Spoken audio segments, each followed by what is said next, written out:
It doesn't matter if you were pulled over for no, listen to me. This is why we're hearing stuff all over in the news. It doesn't matter what you think. If a cop pulls you over, then you take the ticket for not wearing your seatbelt. This is all over not wearing your seatbelt, and here you are in felony court, and you're still not taking responsibility. I was pulled over because I was in a I stay in the area. I was pulled over because... Hang on. Don't talk yourself out of this again. Because if you want to talk yourself out of it, we'll put it on the trial docket and we'll get it. I refused to go along with the deal because she didn't accept responsibility for the crime. And then we came back and she did accept responsibility, so we replayed for the same. Okay. There was a different attorney involved on the first time and then I was appointed. Yeah, she pled in May of last year.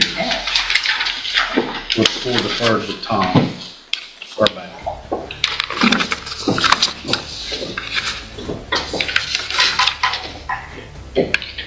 So nothing else was done as far as them talking to Miss Johnny about acceptance of responsibility? The only thing Miss Johnny said, they called and asked her for her updated address. This is where the entire tone is set when the judge starts with it. Doesn't matter what you think, you already know this isn't going to be a soft landing. And that was it. Okay. So, Miss Johnny, I'm going to ask you again, and I know we probably went through this before. First of all, you're Kirsten Johnny? Yes. And Miss Johnny, I want to make sure, because in that previously you said you didn't do it, you were forced to do it because of your financial, you were forced to plea because of your financial situation, that it wasn't fair. And so tell me what your position is now. I never really said I didn't do it. I said it was an accident. Okay. I still feel the same way a little bit. All right. I'm not gonna say I do feel the same way. Now I understand, but you're not disagreeing that you didn't. I said it was an accident. Somebody grabbing you by your foot. That's like somebody accidentally hit you in the back of your head. You're gonna have something that's normal. Well, right, because you were not complying with what they told you to do to get out of the car, correct? I was pulled over because I was in a I stay in the area. I was pulled over because... Hang on. Don't talk yourself out of this again. Because if you want to talk yourself out of it, we'll put it on the trial docket and we'll get it done in a few weeks and let a jury decide. I'm not trying.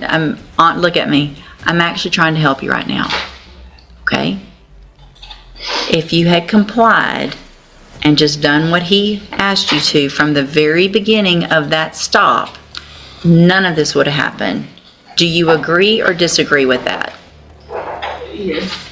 Guess what? Yeah. No, do you agree? Listen to the question. Do you agree with that statement or do you disagree with that statement? I don't want to lie. You don't like it, do you? You think he should have done that? It's not that. I feel like we was pulled over for no reason. If you follow... It doesn't matter if you were pulled over for no... Listen to me. This is why we're hearing stuff all over in the news. It doesn't matter what you think. If a cop pulls you over, then you take the ticket for not wearing your seatbelt. This is all over not wearing your seatbelt, and here you are in felony court, and you're still not taking responsibility for the fact that he said, hey ma'am, do this, and you said, I don't think you should have pulled me over, so I'm going to do whatever I want to do, and I'm going to lodge my foot against the door, and I'm not going to get out. I'm going to make you drag me out of my car, and then I'm going to kick you because you shouldn't have pulled me over in the first place, when all you had to do was get your ticket, go to JP court, and try to fight it there legally. But here you are in felony court for a second-degree felony instead. So do you want to try to tell that story to a jury, or do you want to accept some responsibility today? What you're seeing here is procedural tension. This case has already been reset once, which usually means the court is testing whether accountability is actually sinking in. I don't feel like going to trial. You don't feel like going to trial. Well, there's two parts to that question. Do you feel like accepting responsibility? Yes, sir. Do you think it would be a better idea next time you're pulled over to comply and just do what they ask you to? Yes. And Your Honor, just for the record, Miss Johnny did review the video with me in my office, so she is aware of what all transpired. She saw it. Do you have any reason to believe she shouldn't be pleading to this from what you saw? I do not. So, I mean, you even saw how you acted.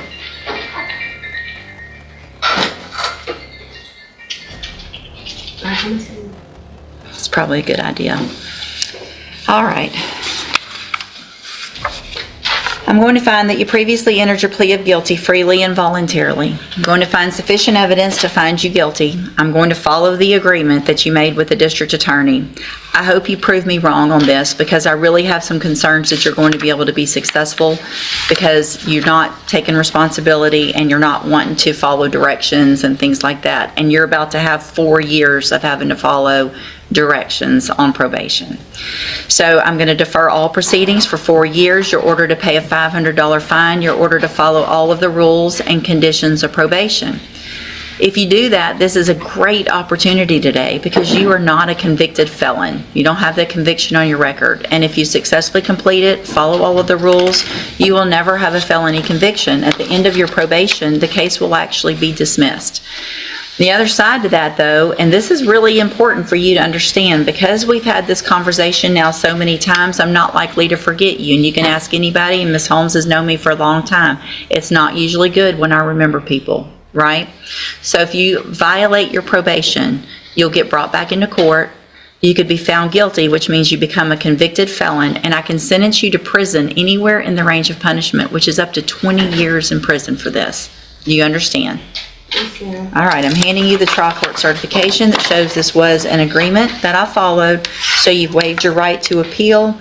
You need to have a seat here in the courtroom. Probation will go over your paperwork as soon as they're ready. Okay, and you said that I'm not considered a conviction felon, but I was told that even though you say that, it's still going to be on my record. So the arrest is on your record. The arrest will always be on your record.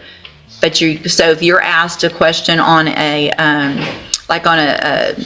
filling out an application for a job or something, if it says, have you been convicted of a felony, the answer is no. But if it says, have you ever been charged with a felony, or are you on probation for a felony, you are going to have to say yes to that. But the conviction part is still better than nothing, not having that conviction, right? Yes. Okay, have a seat in the courtroom. Watch for probation to call you up. You can feel the frustration building here. This isn't just about facts anymore. It's about whether the defendant understands consequence versus justification.